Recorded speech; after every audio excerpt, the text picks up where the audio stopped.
toi que je veux, car c'est en toi que je veux être. demeurer dans ta présence, car c'est en toi. c'est en toi que je veux être. C'est en toi que je veux être éternellement. Car c'est en toi, car c'est en toi. Car c'est en toi que je veux être éternellement. Je ne veux être en paix C'est en sans toi, toi. C'est en toi que je veux être éternellement. Car c'est en toi, car c'est en toi. Car c'est en toi que je veux être éternellement. Car c'est mon cri de mon cœur. Car c'est en toi que je veux être éternellement. Car c'est en toi, car c'est en toi. Car c'est en toi que je veux être éternellement. Car c'est en toi, car c'est en toi. C'est en toi que je veux être éternellement. Car c'est en toi, car c'est en toi. Car c'est en toi que je veux être éternellement. Alléluia. Est-ce que tu peux acclamer le Seigneur là où tu es?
La mentalité, la parole et les actes de foi, tels étaient les termes abordés par le pasteur Paulette lors de notre second culte. C'est quoi la mentalité de foi?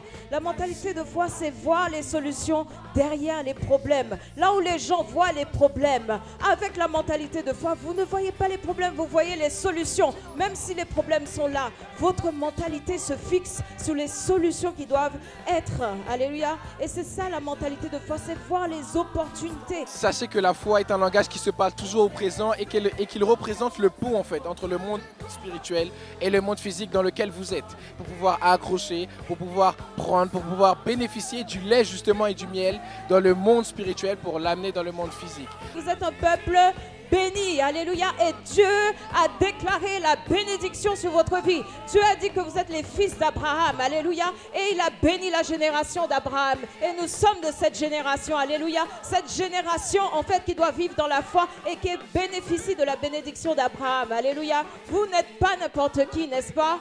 Et je te tiendrai le serment que j'ai fait à Abraham, ton père. Alléluia. C'est une question d'alliance. C'est une question de bénédiction générationnelle. Alléluia. Une bénédiction qui ne s'arrête pas. Alléluia. Mais qui suit les générations. Tu as suffisamment d'autorité pour pouvoir parler sur ta vie et que les choses se réalisent. Tu as suffisamment d'autorité pour tracer ta destinée. Alléluia. Et de tracer ta vie afin qu'elle soit en fait ce que tu veux qu'elle soit. Alléluia. Et que quelqu'un d'autre ne dirige pas ta vie. Toi-même, tu es le le propre conducteur de ta vie. Alléluia. Tu es le propre prophète de ta vie. C'est toi qui traces ta destinée. Je suis persuadé que votre mentalité, que votre parole de foi, que vos actes de foi seront motivés par un amour plus grand encore pour Dieu. Alors si vous aussi, vous voulez comprendre l'impact de votre mentalité, de vos paroles et de vos actes de foi, venez nous rejoindre lors de nos cultes à l'ACER Paris. Soyez bénis, c'était Isaac pour le Rewind.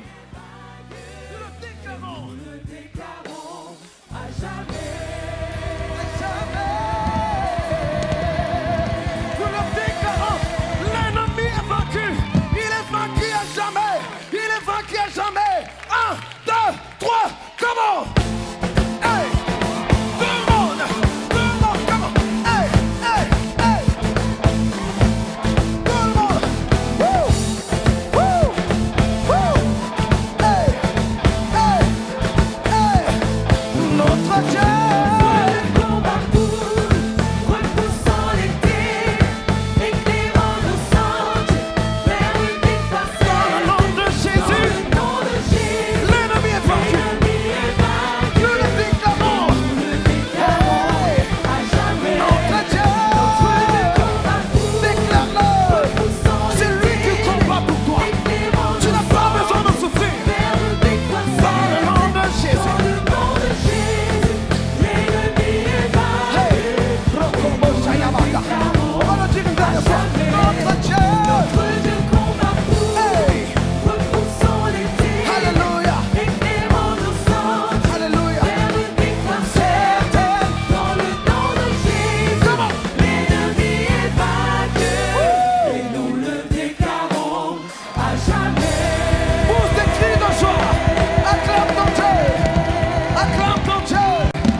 Waouh, quel après-midi merveilleux nous avons passé dans la présence du Seigneur, en présence des jeunes de Réveil. Après cet événement qui était la réunion de la jeunesse, nous avons encore un autre événement qui est imminent, la conférence des jeunes du 9 au 11 février. Ça sera un événement vraiment particulièrement axé sur la jeunesse et on va recevoir notamment le père de la maison, l'apôtre Alain Patrick Tsingué. Il y aura aussi l'invité, le prophète Jonathan Gambela et la chantre Kassi Kalala. Donc vraiment j'invite chacun d'entre vous à pouvoir être présent parce que c'est des moments à ne pas rater. Et en ce moment on est en train de mettre tout en œuvre pour que ce moment soit exceptionnel pour vous. On a notamment mis en place l'opération Conf Café. Donc on prépare des bons repas pour les membres de l'église afin qu'ils puissent nous aider, contribuer pour que cet événement soit vraiment le plus exceptionnel possible. Donc voilà, je vous invite et soyez nombreux.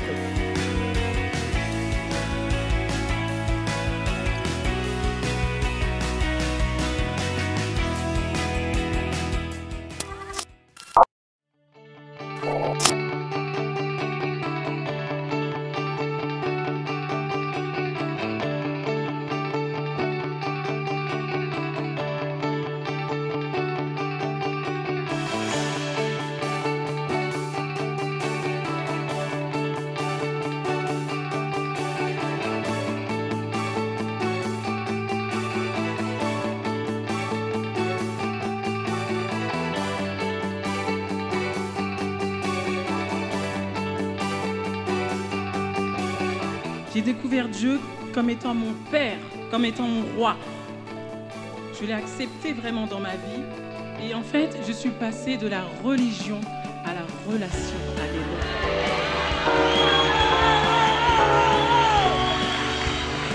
Un moment, vous arrivez à un moment où vous dites, quand j'aurai de l'argent, ça va aller mieux.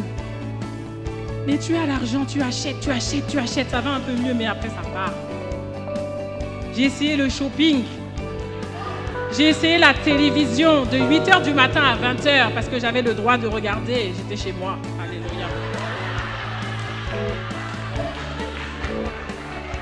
Mais il ne faut pas se leurrer. Dans la vie, dans ma vie, dans ta vie, on a besoin du Seigneur Jésus. Alléluia!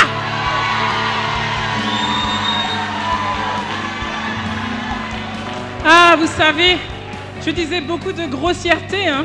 Je faisais beaucoup de mauvaises blagues avec des grossièretés, ça faisait beaucoup rire, hein. Pourquoi j'aurais arrêté, hein? C'était bien, bonne ambiance. J'écoutais la musique, le rap, tous les sons où il y avait vraiment des mots durs, je connaissais les paroles par cœur, mais est-ce que le Seigneur m'avait donné cette magnifique voix pour faire ça? Non, je ne crois pas. Et vous savez, aux yeux du monde, j'étais quelqu'un de bien. Aux yeux du monde, j'étais quelqu'un de bien. Hein?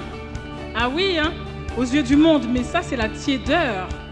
Ça, c'est la tiédeur. Mais le Seigneur n'aime pas les personnes tièdes. Il y a deux camps, alléluia.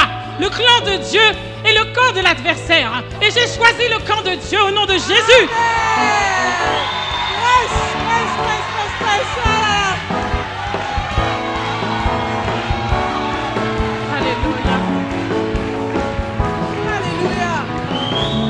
Alors aujourd'hui, je viens me baptiser. Quelle grâce, alléluia, merci Seigneur. Pour sceller une alliance avec Dieu, dire Seigneur, je suis de toi. Alléluia. Alléluia, je veux dire Seigneur. Je veux dire oui Seigneur. Oui Seigneur. Oui. Comme on dit au mariage, on dit oui, mais moi je dis oui à Dieu. Alléluia. Ria salavaka yasheke.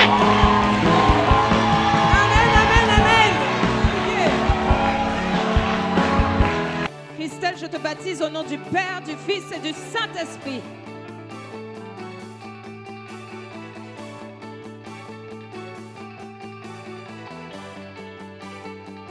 Quoi de mieux pour témoigner de votre foi si ce n'est en vous baptisant? Et aujourd'hui, nous avons notre session de baptême. Plusieurs personnes prennent leur baptême. Je vous emmène avec moi. Suivez-moi, suivez-moi, suivez-moi. Ben, ben, ben, ben, ben, ben.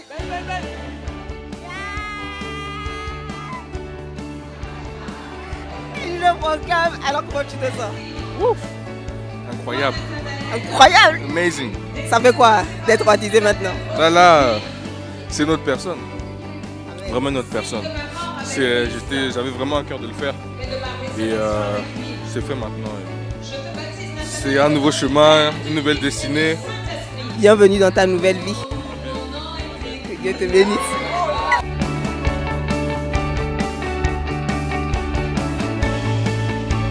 Félicitations Corinne. Alors ça fait quoi de se baptiser? La joie, le bonheur, la paix, la nouvelle vie avec Jésus-Christ. Félicitations. Bienvenue dans ta nouvelle vie.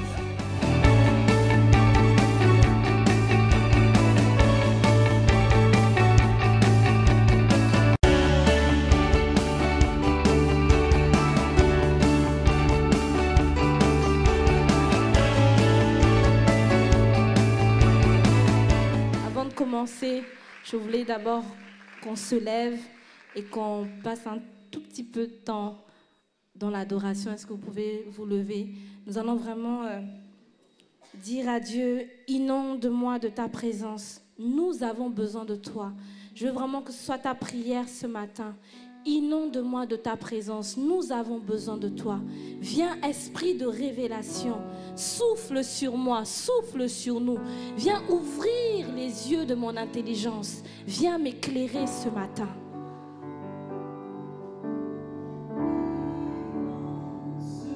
De ta présence, nous avons besoin de toi. Inonde ce lieu de ta présence. Nous avons besoin de toi. Viens.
révélation. Viens, souffle sur nous. Merci parce que tu es là ce matin et tu souffles sur nous. Tu illumines les yeux de nos cœurs. Seigneur, tu ouvres notre intelligence, oh Dieu. Seigneur, nous avons besoin de toi. Merci, Seigneur. Alléluia. Est-ce que tu peux acclamer le Seigneur où tu es? Est-ce que tu peux acclamer le Seigneur où tu es? Alléluia. Merci les chantres. Merci. Alléluia. Merci. C'est vraiment mon cri ce matin. Ce matin, quand je me suis levée, j'ai vraiment eu ce chant à cœur. Et c'était vraiment une prière pour moi. C'est aussi une prière pour vous. Esprit de révélation, souffle sur nous. Alléluia. Oh. J'avais mon papier dedans. Emmanuel, c'est où? J'espère qu'il ne s'est pas perdu, mais bon, c'est pas grave. Donc avant de commencer, je voudrais donc remercier l'apôtre Alain-Patrick Tsengue pour le privilège, pour l'honneur. Est-ce que vous pouvez m'aider à honorer l'homme de Dieu, le visionnaire de ce ministère? Alléluia, est-ce que tu peux l'acclamer encore plus que ça? C'est un homme digne d'honneur. Amen. Est-ce que tu peux m'aider aussi à honorer la femme de Dieu, la mère de cette maison, le pasteur Paulette Tsengue? Amen, une femme de vision, une femme qui sait se positionner. Amen. N'arrête pas d'acclamer, nous allons aussi honorer les hommes de Dieu de cette maison. Nous allons honorer donc le pasteur associé, pasteur Grâce, ma foi. Le pasteur stagiaire, Gentil, ma foi.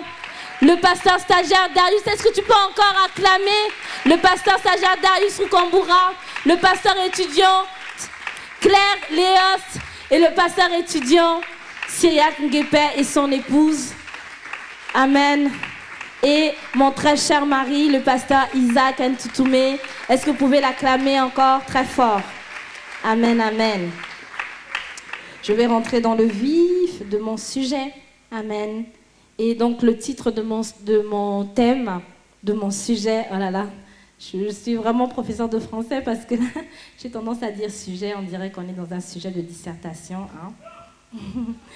Donc le thème, on va dire ma thèse, c'est l'amour, le motivateur.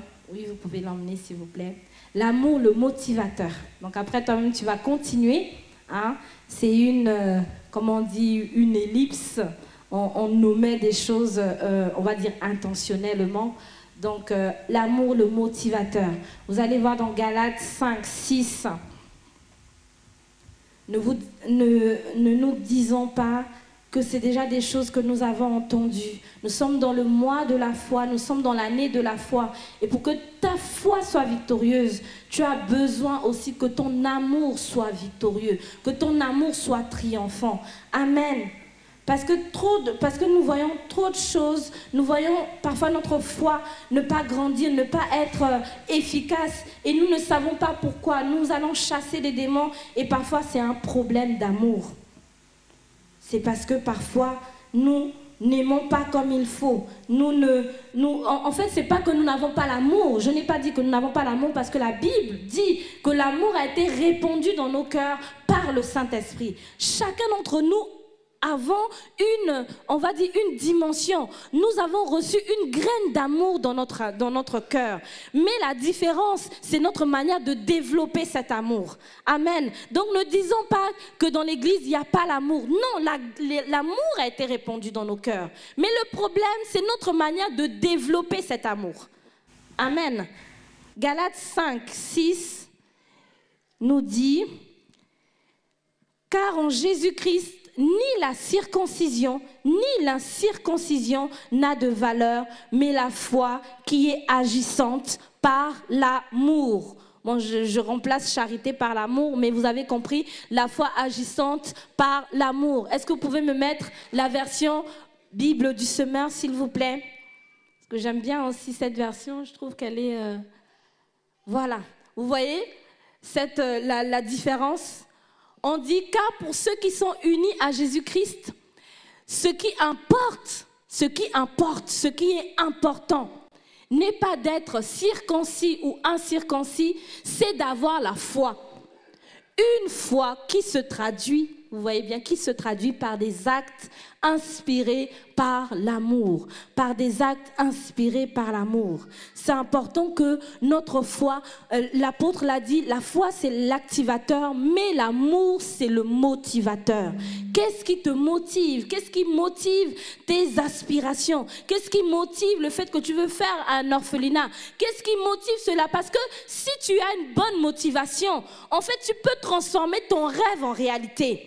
Parce que des fois, nous ne faisons pas descendre ce qui est dans le monde spirituel, dans le monde physique, parce que nous sommes régis par autre chose que par l'amour. Nous sommes régis par autre chose que par l'amour. Il y a autre chose qui nous motive. Ce n'est pas l'amour, c'est autre chose. Et c'est important que notre motivateur soit l'amour. Je ne sais pas dessiner, donc s'il vous plaît, vous me pardonnez. Hein, mon cœur. Donc ça c'est le cœur, ça c'est l'amour, amen, c'est la préfiguration de l'amour. Ensuite on mettra des choses dans l'amour, on mettra des choses et vous verrez qu'il y a parfois des différences, parfois ce que nous appelons l'amour n'est pas l'amour en fait. Et vous allez voir, on va commencer donc par la définition de l'amour. Nous voyons en fait dans la Bible qu'il y a 4 types d'amour, parce que nous parfois ce que nous appelons l'amour, c'est même pas parfois cet amour-là dont parle Dieu. On a 4 types d'amour. Il y a un type d'amour qu'on appelle l'amour éros. L'amour éros, c'est l'amour que vous éprouvez pour votre femme, pour votre mari. Je dis bien, hein, votre femme, votre mari, votre fiancé. Amen. Hein, dans le cadre du mariage, voilà, c'est cet amour physique que vous avez pour votre conjoint. Le deuxième type d'amour, on a l'amour storgé. L'amour que nous éprouvons pour nos parents, pour nos enfants. Amen, donc c'est l'amour filial, l'amour qui est dans la famille. Il y a l'amour philéa. L'amour philéa, c'est l'amour qu'on trouve, l'amour amitié. L'amour aussi qu'on peut trouver aussi, la Philadelphia qu'on peut trouver aussi dans l'église. L'amour qu'on a pour nos frères, pour nos sœurs. Ensuite, il y a l'amour agapé.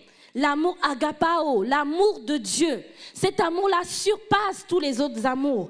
Sans cet amour-là, les 3 types d'amour, en fait, ont des limites. Et vous allez voir, c'est pour ça même qu'on le voit même bien hein, à l'école. Je vois souvent ma fille avec ses amis. Aujourd'hui, ça se passe bien. Et puis demain, on coupe les amitiés, on coupe l'ami. C'est fini, on n'est plus amis. Parce que quoi? Parce qu'aujourd'hui, il y a eu quelque chose et donc il y a une limite à notre amour amitié. Il y a une limite parfois à notre amour storgé. N'est-ce pas les parents? Parfois vous avez eu envie de faire toutes sortes de choses à votre enfant parce qu'il vous avait énervé ou parce qu'il y a une limite à ça. Ou parfois avec notre mari, avec votre femme, il y a une limite aussi à ça. Parce que des fois, quand le temps arrive, hein, souvent les mariés, 6 mois, c'est la belle vie, on est dans le ciel, on est heureux pendant 6 mois, pour certains pendant 1 an, et puis après on redescend. On redescend sur la réalité, on redescend, on voit les défauts de notre conjoint, on voit les défauts de notre conjointe, on voit qu'il y a quelque chose qui... Ah, mais ça ne va pas.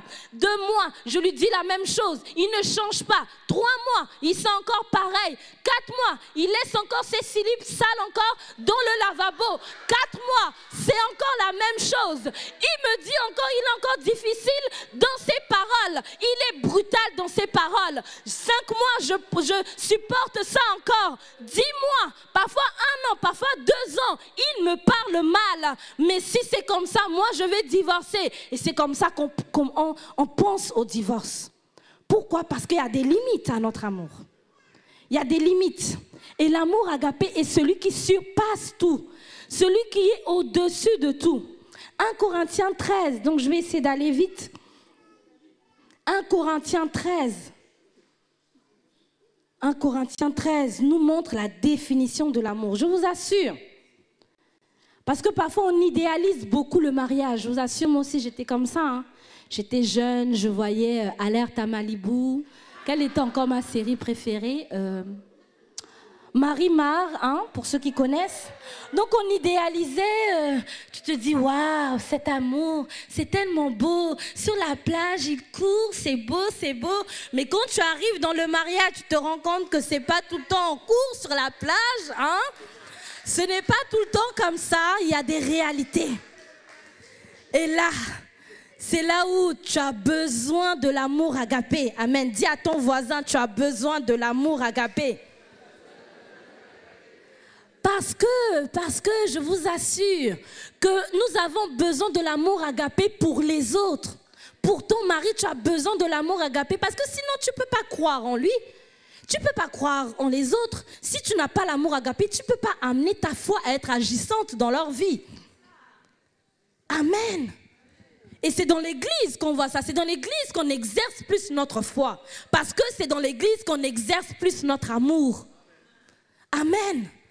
1 Corinthiens 13. Quand je parlerai les langues des hommes et des anges, si je n'ai pas l'amour, je suis un airain qui résonne ou une cymbale qui retentit. Et quand j'aurai le don de prophétie, la science de tous les mystères et toute la connaissance, quand j'aurai même toute la foi, vous voyez, jusqu'à transporter des montagnes, si je n'ai pas l'amour, je ne suis rien. Et quand je distribuerai tous mes biens pour la nourriture des pauvres, etc., etc., je vais au verset 4. L'amour est patient. L'amour est patient. Ce n'est pas une patience qui est là, je suis patient, mais sauf que dans ton cœur, tu bouillonnes, tu critiques, tu maudis.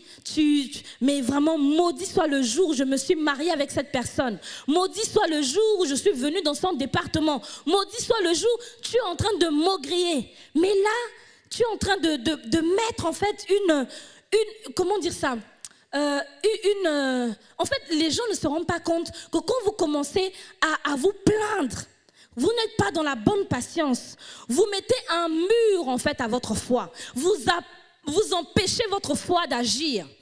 Parce que si Dieu veut t'utiliser dans ce département, il y a des limites dans le département. Il y a des choses qu'on ne voit pas. Il y a des choses qui sont... Voilà, il y a des choses qu'on voit qui sont négatives. Mais peut-être Dieu t'a suscité pour les voir et pour les régler. Mais quand tu commences à mal parler de ça, quand tu commences à expérimenter une mauvaise patience, en fait, tu es en train de limiter ta foi. Tu es en train d'empêcher ta foi d'agir dans ce domaine-là. Tu es en train d'empêcher Dieu de te donner la solution. Parce qu'on ne se rend pas compte que parfois celui qui voit les problèmes, c'est celui qui doit recevoir la solution.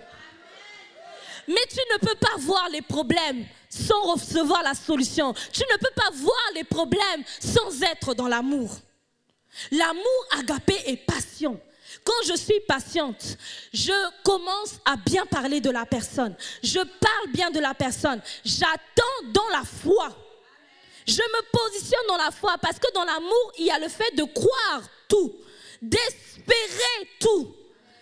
La foi, l'espérance, l'amour. On se rend compte que la foi, l'espérance sont dans l'amour. Je crois, j'espère tout.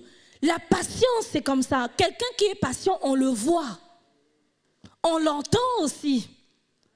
Et ça se sent parce que les actes peuvent avoir une odeur dans le monde spirituel. Parfois, vos actes, vous dites vous êtes patient, mais vous ne l'êtes pas.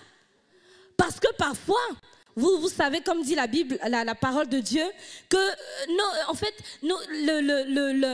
la bouche en fait, parle de l'abondance du cœur. Mais je peux aussi dire que même les actes en fait, sont le reflet de ce que vous pensez.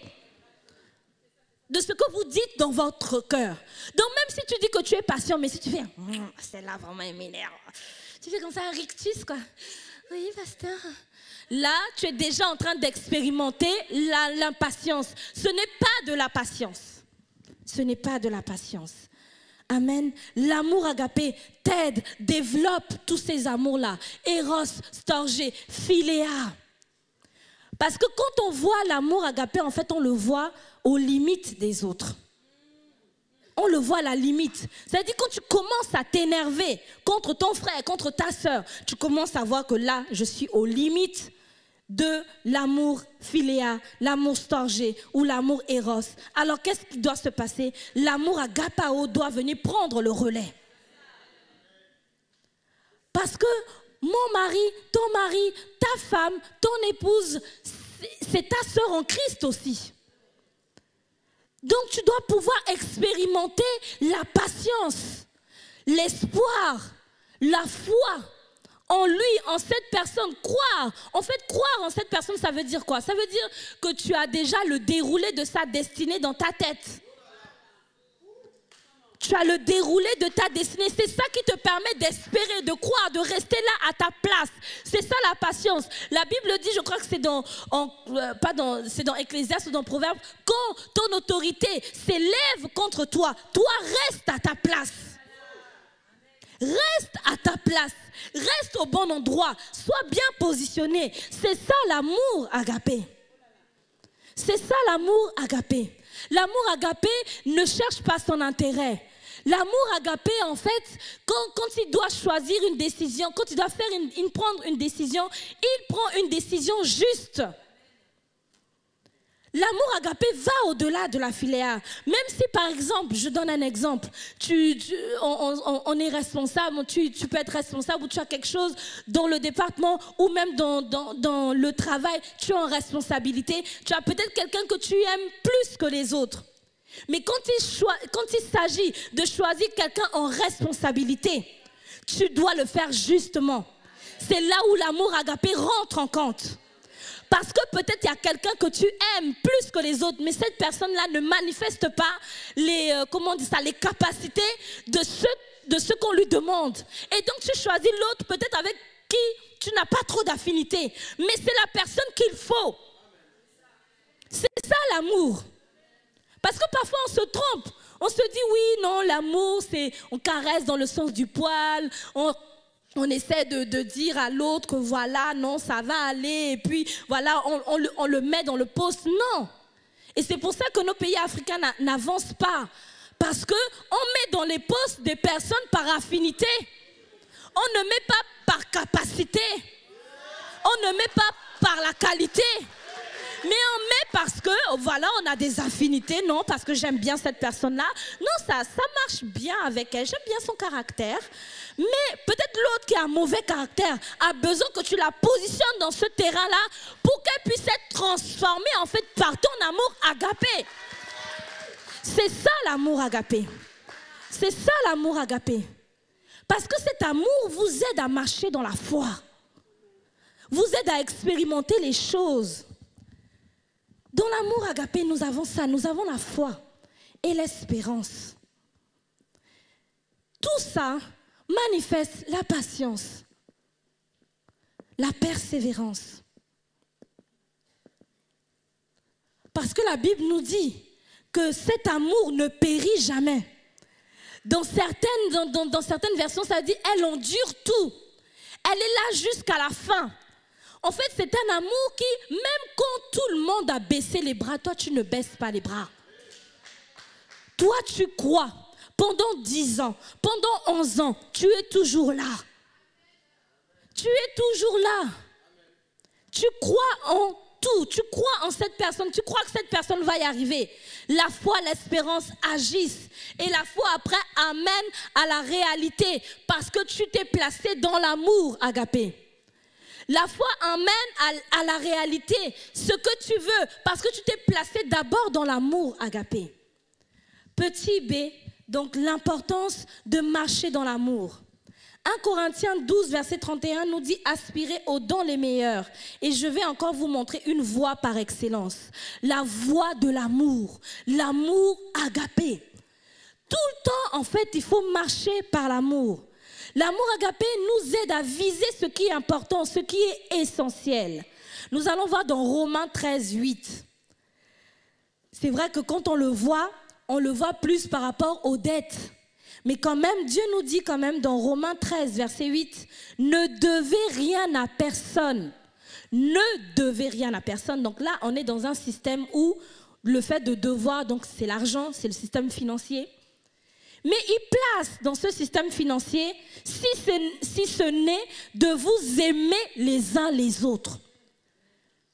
C'est-à-dire, je ne dois pas devoir, je ne dois pas être débiteur envers les autres par rapport à l'argent, je ne dois pas être débiteur, mais aussi je ne dois pas être débiteur par rapport à l'amour. Je dois vous aimer, je ne dois pas être débitrice par rapport à vous, par rapport à l'amour en fait. Tous mes actes envers vous doivent être des actes d'amour. On ne dit pas des personnes, en fait, il n'y a pas, vous voyez, je ne sais pas si vous voyez, mais on dit ne devez rien à personne. On ne dit pas ne devez rien à personne à l'église, ne devez rien à personne aux personnes que vous connaissez. Ne devez rien aux personnes avec qui déjà vous avez des affinités. Non. On dit ne devez rien à personne. À partir du moment où une personne rentre en contact avec toi, elle fait partie de ce devoir rien à personne. Tu lui dois de l'amour. Amour agapé. Pas un autre amour, s'il vous plaît. C'est l'amour agapé, parce que souvent certains se trompent. Ils disent peut-être que non, quand là, le Seigneur parle ici, il parle en fait de l'amour éros. Non. Il ne parle pas de l'amour éros, il ne parle pas de l'amour philéa, il ne parle pas de l'amour storgé. Il parle de l'amour agapao.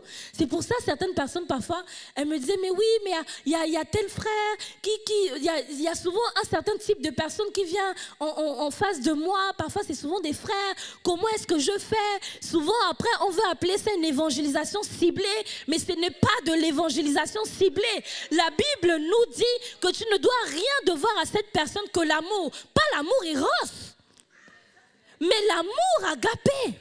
Parce que souvent, on vient prendre ça comme prétexte que, oui, peut-être les personnes s'approchent de moi, peut-être que c'est la personne que je dois épouser, peut-être que... Alors que non, tu dois l'évangéliser, tu dois lui parler de Dieu, tu dois faire passer l'amour agapé, parce que c'est ça, l'amour agapé. Ne rien devoir à personne, parfois, c'est de chercher, en fait, qu'est-ce qui est dans le cœur de Dieu, qu'est-ce que la personne doit recevoir. C'est ça le vrai amour. Comme je vous ai dit, le vrai amour, ce n'est pas chercher son intérêt. Le vrai amour, c'est de chercher ce qui est dans le cœur de Dieu. C'est ce que dont la personne a besoin. Parce que parfois, les personnes qui gravitent autour de nous, c'est parce que nous avons la solution. Et parfois, j'ai déjà vu ça, parfois des sœurs qui attiraient un certain type de personnes. Et la plupart du temps, c'était des hommes. Et je leur disais, mais pourquoi tu penses forcément au mariage? Peut-être que Dieu t'amène ces personnes-là pour que tu les évangélises, que tu leur parles de restauration.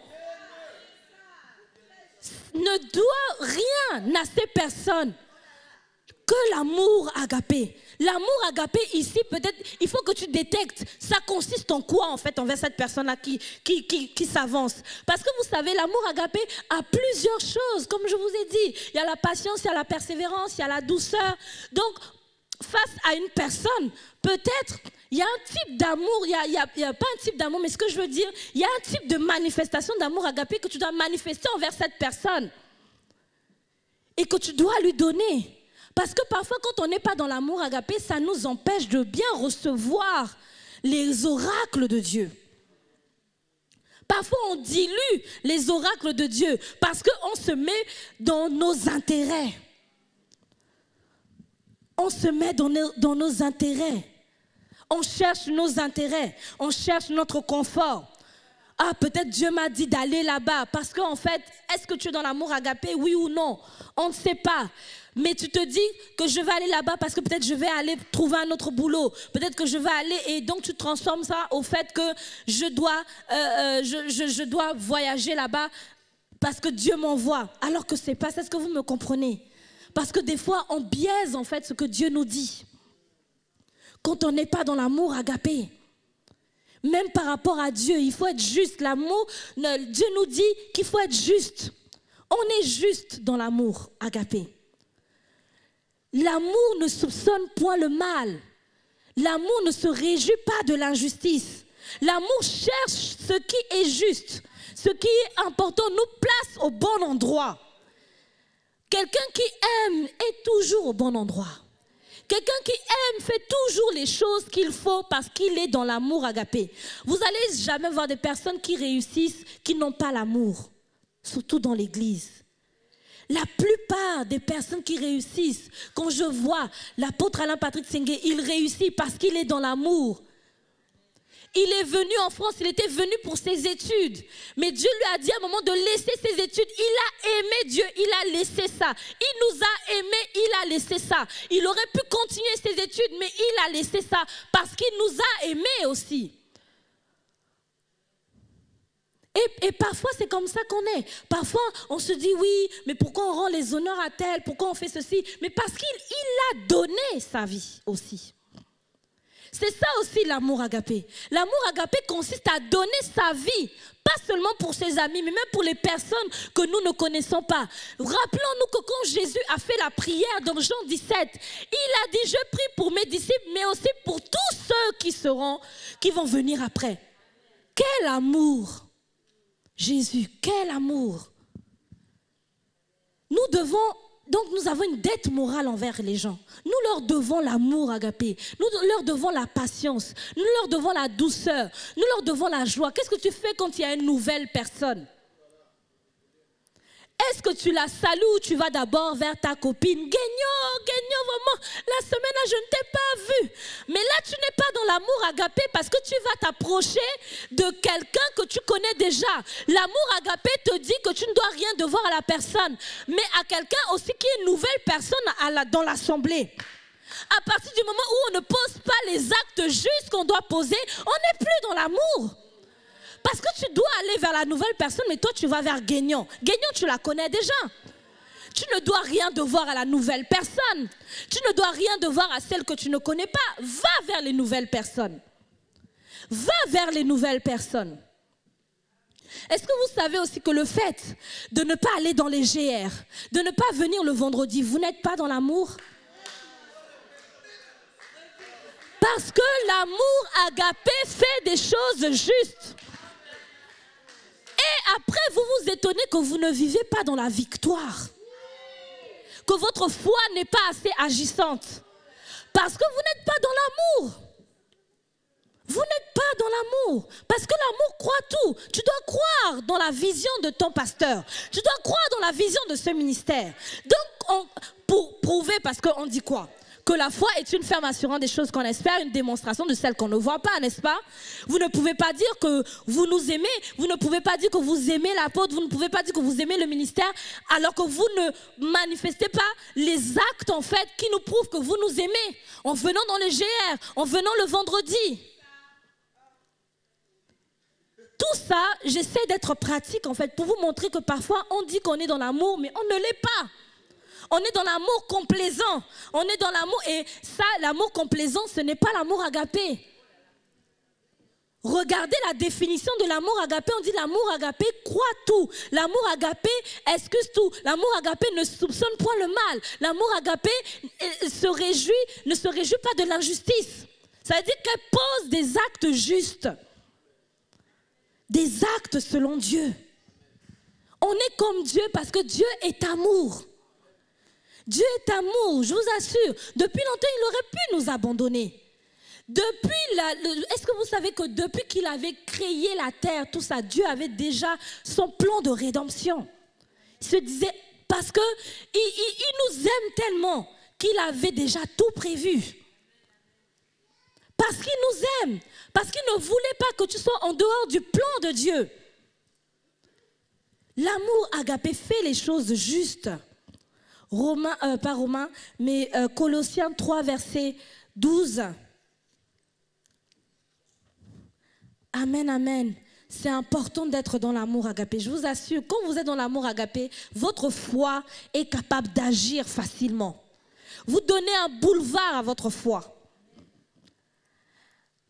Dans Colossiens 3, verset 12. Ainsi donc, comme des élus de Dieu, saints et bien-aimés, revêtez-vous d'entrailles de miséricorde, de bonté, d'humilité, de douceur, de patience. Amen. Donc dans l'amour, il y a la miséricorde. Il y a la miséricorde. Il y a la bonté. Quelqu'un qui est dans l'amour est bon. Quelqu'un qui est dans l'amour est humble. Il manifeste l'humilité. Amen. Revêtez-vous des entrailles. Entrailles. Entrailles parle de notre esprit. Entrailles parle de ce qui est en nous. En fait, on est revêtu. En fait, ça nous habite, en fait. Ça doit nous habiter.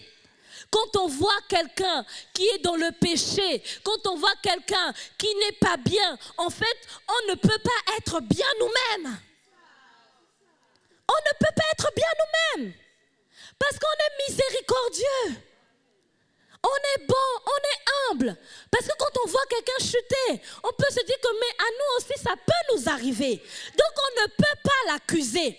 On ne peut pas encore lui mettre encore les coups de pied. Mais celui-là, je l'avais dit. Mais vraiment Dieu m'avait dit. Hein. Et on ne sait pas qu'on est en train en fait de lui mettre de l'enfoncer en fait. Parce que les prophètes de mauvais augure, vous n'êtes pas des prophètes. Parce que le prophète est rempli d'amour.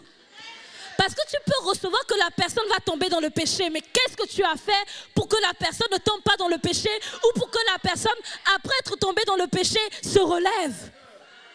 Regardez Jésus. Jésus, il a dit, Pierre, Pierre, j'ai prié pour toi. Afin que quand voilà, parce que le diable, il veut te cribler comme un froment. Mais afin que même, et pourtant il savait qu'il devait le trahir. Mais il a dit, Pierre, j'ai prié pour toi. Pour que quand après que tu sois tombé, tu te relèves et tu sois le pourvoyeur de tes frères. Vous vous rendez compte? Quelqu'un qui va te trahir, tu sais bien qu'il va te trahir. Il te regarde droit dans les yeux, il te dit, Seigneur, je ne vais pas te trahir. Toi, tu sais, il aurait pu dire menteur. Mais vraiment, mais toi là, ton nom de Simon là, tu le portes même trop bien. Parce qu'après là, tu vas encore me trahir. Il aurait pu dire ça, mais il ne l'a pas dit. Il a fortifié même avant l'heure. Il a fortifié avant l'heure. Combien de fois nous nous sommes montrés les fortificateurs de nos frères? Au lieu d'être les accusateurs, parfois nous nous mettons dans le camp du diable. Parfois nous nous mettons dans le camp du diable. Et voilà, et nous sommes là des porteurs de mauvaises nouvelles. Au lieu d'être des porteurs de réveil, nous sommes des porteurs de mauvaises nouvelles. Ah, je vous avais dit, hein, le frère là, il était comme ça. Je vous avais dit, hein, la soeur là, elle était comme ça. Je vous avais dit. Et après, qu'est-ce qu'on en a à foutre de ça? Qu'est-ce que tu proposes comme solution pour aider cette personne? C'est ça l'amour agapé. L'amour agapé cherche les solutions.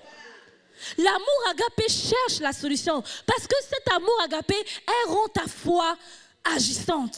Elle rend ta foi agissante. Elle rend ta foi victorieuse. Elle rend ta foi triomphante. L'amour agapé surpasse toute chose.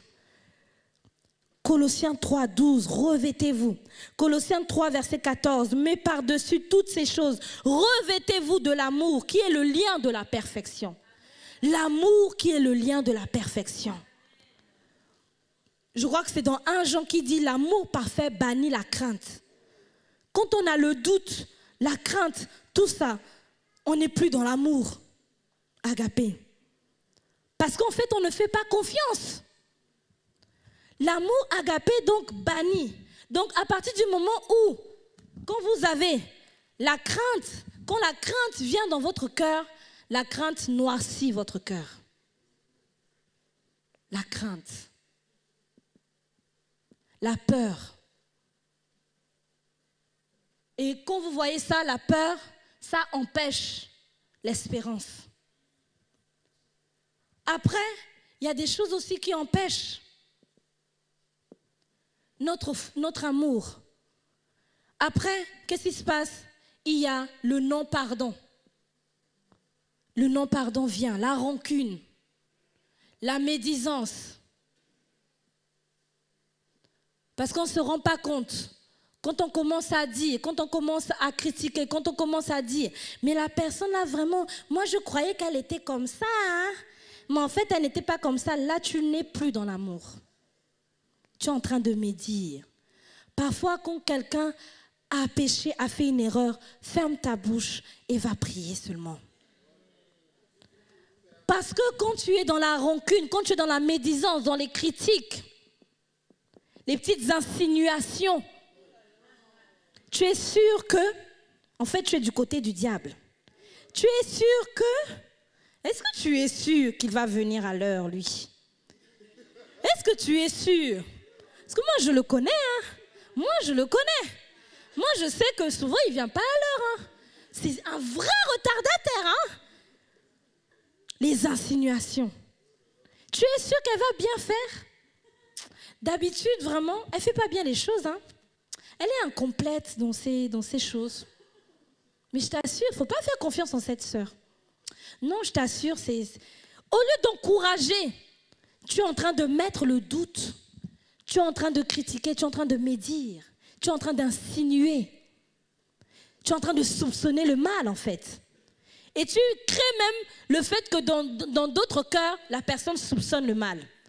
Qu'est-ce que tu es en train de semer, en fait? Tu sèmes, en fait, le soupçon du mal.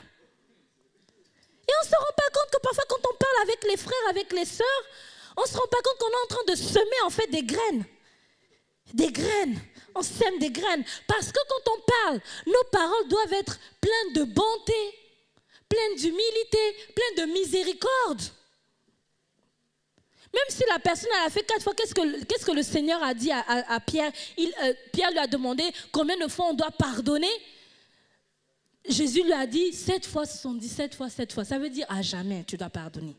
Même si le matin, il est venu te demander pardon pour la même chose. À midi, pour la même chose. À 23h, pour la même chose. À minuit, pour la même chose. Pardonne. Et ne médis pas dans ton cœur. Sois comme Dieu qui oublie. Sois comme Dieu qui ne garde pas rancune. Dieu, tu viens toujours lui demander pardon pour la même chose. Il ne va jamais te dire, mais toi là, hier, tu es venu me demander pardon pour la même chose. Mais non, je ne peux pas te pardonner. Mais attends, tu fais exprès ou quoi? Hein, comme on dit souvent à nos élèves, mais attends, tu te fous de moi ou quoi? Non. Non. Il ne dit pas ça. L'amour agapé est respectueux envers la personne, même si la personne est irrespectueuse envers nous. La Bible nous dit que même quand nous avons été infidèles, Dieu, lui, demeure fidèle. Fidélité. Parce que tout ça, ce sont les comment dire ça? Ce sont les qualités de Dieu. Dieu est fidèle. Dieu ne nous a jamais insultés. Dieu ne nous a jamais manqué de respect. Alors qui sommes-nous pour manquer de respect à l'autre parce que l'autre a fait quelque chose de pas bien, même si c'est la 1000e fois? Après, je vous assure, parfois, il y a des choses peut-être qui sont peut-être pas, comment on dit ça, supportables. Parce que des fois, on se dit, mais comment la personne a pu me faire ça? Mais comment la personne a pu me faire ça?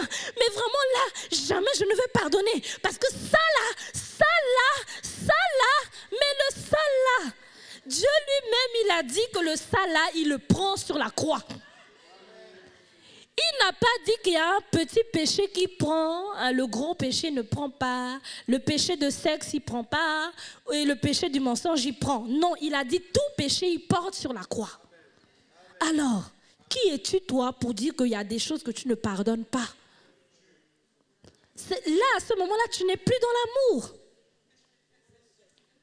Tu n'es plus dans l'amour, agapé. Parce qu'il y a des choses que tu pardonnes, il y a des choses que tu ne pardonnes pas. Non, Dieu n'est pas comme ça. Dieu ne fait pas de tri sélectif. D'un côté, les gros péchés. D'un côté, les petits péchés. D'un côté, les péchés mignons. Non, pour lui, tout est péché.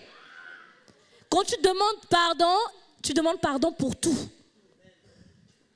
Et c'est la même chose, amen, que nous devons avoir envers nos frères et nos sœurs. Donc juste... le côté pratique, donc petit c, côté pratique donc de l'amour agapé, nous le voyons en exemple. Je vous l'ai dit, l'amour agapé bannit la crainte. Nous avons l'exemple de la femme à la perte de sang, je crois que c'est dans Marc 5. Elle n'a pas eu peur du public. En fait, cet amour-là vous rend audacieux, vous rend courageux. Il vous rend capable de tout affronter. Quel que soit ce qu'on va dire, il te rend capable, il te rend courageuse. Amen. Il y a des choses que j'ai dû affronter dans ma vie. Dieu m'a rendue courageuse. Pourquoi? Parce que l'amour agapé bannit la crainte. On voit l'histoire de cette femme dans Marc 5, verset 25. Or, il y avait une femme atteinte d'une perte de sang depuis 12 ans. Elle avait beaucoup souffert entre les mains de plusieurs médecins. Elle avait dépensé tout ce qu'elle possédait et elle n'avait éprouvé aucun soulagement, mais était allée plutôt en empirant. Ayant entendu, est-ce que tu peux dire ayant entendu? parlait de Jésus, elle vint dans la foule par derrière et toucha son vêtement, car elle disait, si je puis seulement toucher ses vêtements, je serai guérie. L'amour agapé vous permet de n'avoir pas des pensées préoccupées par autre chose que par le résultat. Amen. Parce qu'elle aurait pu être occupée par le fait que être rancunière envers les médecins. Elle a tout dépensé. C'est-à-dire qu'elle n'avait plus d'argent.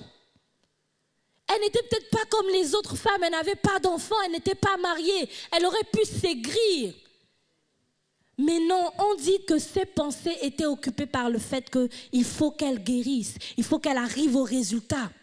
Le fait d'être dans l'amour agapé vous permet d'arriver au but sans embâche. Parce que vous ne pensez qu'aux conséquences. Vous ne pensez qu'aux résultats. Vous n'avez vos pensées que sur le but, rivez sur le but. Comme disait l'apôtre Paul, je cours vers le but. Je ne regarde pas derrière, je ne regarde pas mon passé. Je ne regarde pas ceux qui m'ont trahi. Je ne regarde pas ceux qui m'ont fait mal. Mais je cours vers le but. Combien de fois nous avons été distraits par les choses parce que nous n'avons pas été dans l'amour agapé? Combien de fois? Et cela te fait manquer le but. Est-ce que vous savez que le péché, en fait, c'est de manquer le but? Parce que c'est ça, en fait, le péché. Ce n'est pas les conséquences, ce n'est pas le fait de poser l'acte. Mais c'est le fait que tu es sorti de la volonté de Dieu. Tu es sorti, tu as raté ta cible, en fait. Mais tout a commencé d'abord par le manque d'amour. Tu as cherché ton intérêt, tu as cherché, tu as soupçonné le mal, tu as laissé quelque chose venir, tu n'as pensé en fait qu'à toi. Parce que parfois on ne se rend pas compte que dans certaines choses on est égoïste en fait. On ne pense qu'à nous. Parce que l'amour agapé est tendre, l'amour agapé est doux, l'amour agapé est humble, l'amour agapé est miséricordieux. L'amour agapé sait se mettre à la place des autres. Parce qu'elle s'est dit, elle ne s'est pas dit, mais non, mais Jésus peut venir chez moi. Jésus peut se déplacer, mais elle s'est mise à la place de Jésus. Elle s'est dit, non, peut-être Jésus, c'est un homme.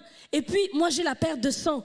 Mais seulement si je touche le pan de sa robe, elle s'est mise à la place de Jésus. Elle savait que Jésus avait la possibilité de la guérir et qu'il avait l'onction. Elle a pu se mettre à la place d'eux. Et quand vous vous mettez à la place de quelqu'un, vous avez la possibilité et de pardonner et de recevoir l'onction de la personne.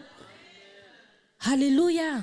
C'est une clé, parce que la loyauté, tout ça là, c'est dans l'amour agapé. Parce que l'onction que vous respectez, c'est l'onction que vous attirez.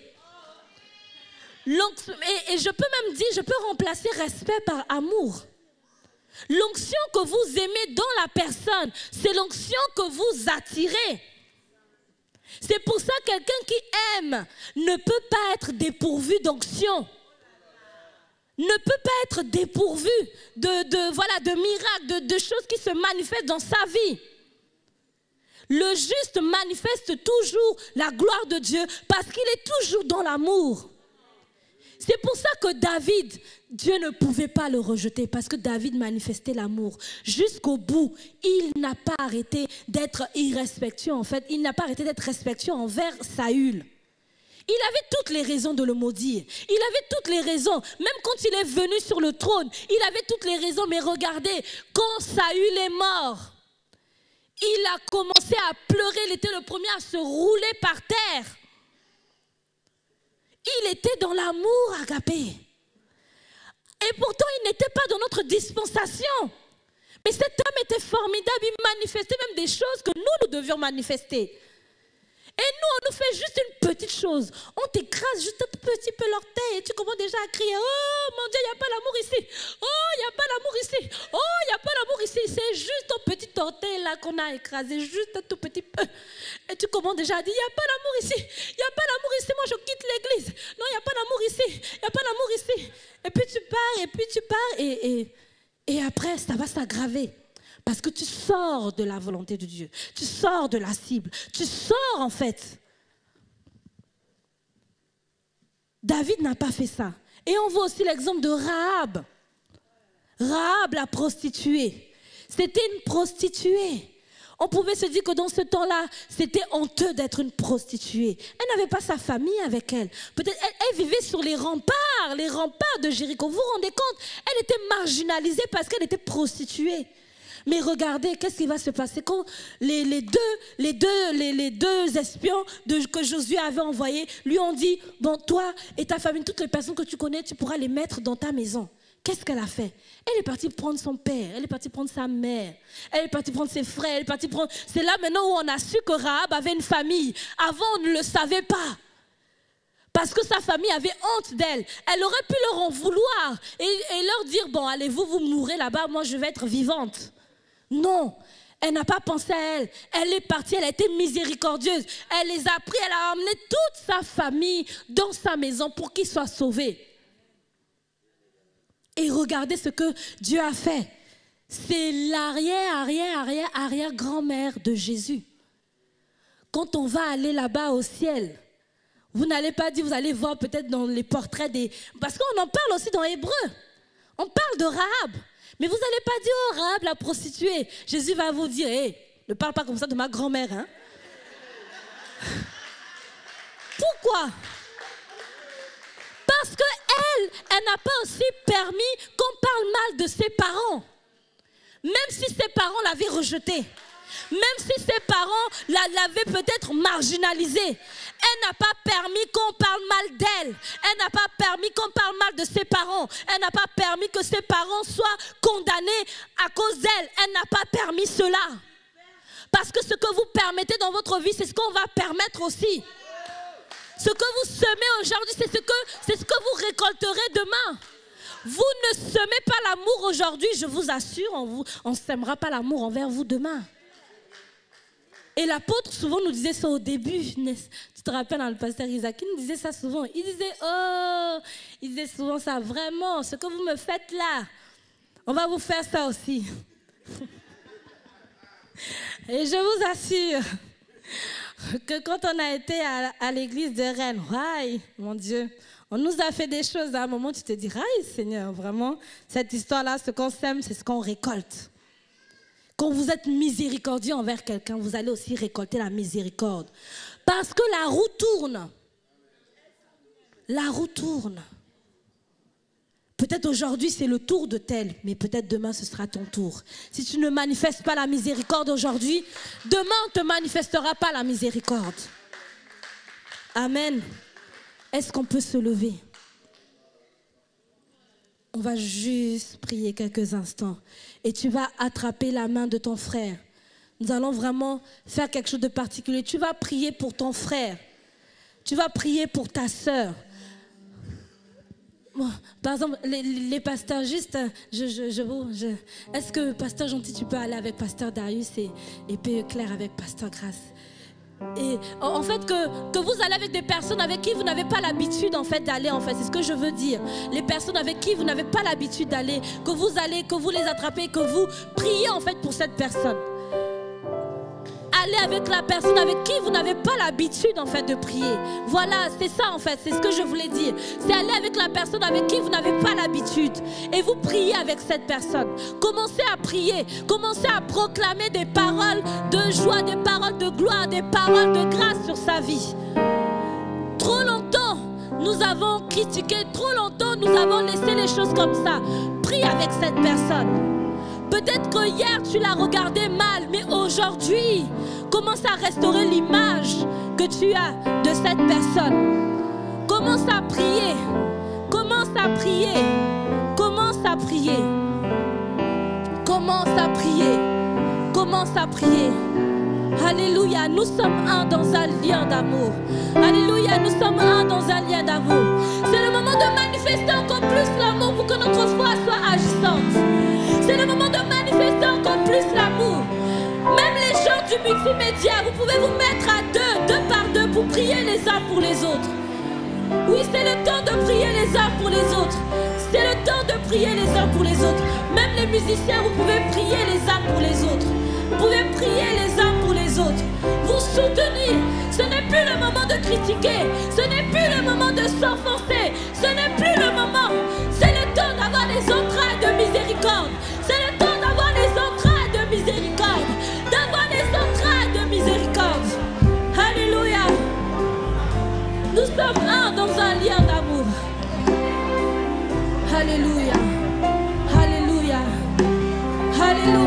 Seigneur.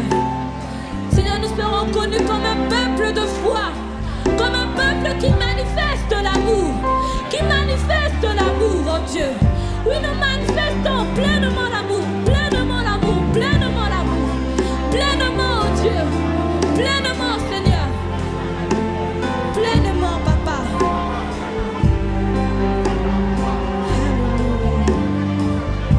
Alléluia, nous manifestons l'amour, nous manifestons l'amour. Alléluia, nous manifestons l'amour. Alléluia, nous manifestons l'amour. Alléluia. Nous te bénissons, Seigneur. Nous te bénissons, oh Dieu. Nous te bénissons, Papa. Merci, Seigneur. Alléluia. Merci, Seigneur. Amen. Amen. Est-ce que tu peux acclamer le Seigneur où tu es?